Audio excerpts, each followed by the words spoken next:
What is cultural relativism? Well, cultural relativism is the ethical theory that says that actions are deemed permissible or wrong based on the majority opinion of a population or culture. This would mean that if our society was to put to a vote, if we believe that a crime against humanity, such as murder, was wrong, and the majority of our population voted that murder wasn't wrong, then murder would be legal and you would be wrong for believing that murder is wrong. With that being said, cultural relativism creates four assumptions. Number one, the majority is always correct.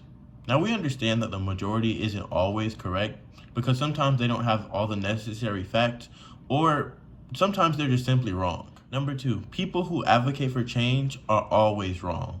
This is because they will be going against what is already standing, and under cultural relativism, what's already standing has already been voted on by the majority of the population. Our third assumption is that what is ethical is always based on opinion polls. And our fourth assumption is that there's only cultural opinion change and never a steady improvement.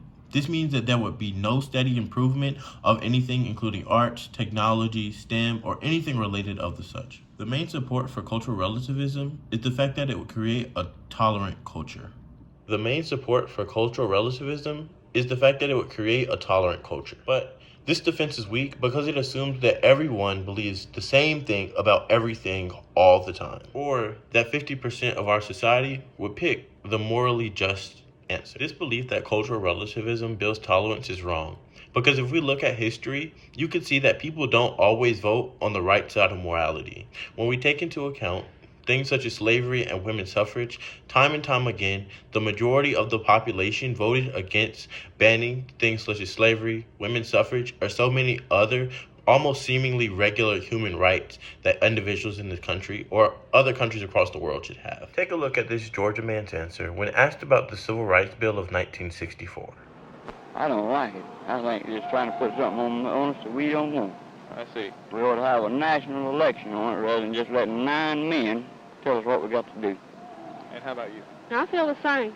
Fine, thank you very If much. this bill was put to a vote in 1964, do you feel that Black Americans would have the same freedoms that they have today? Or do you feel like most of Georgians would have voted right along with this guy?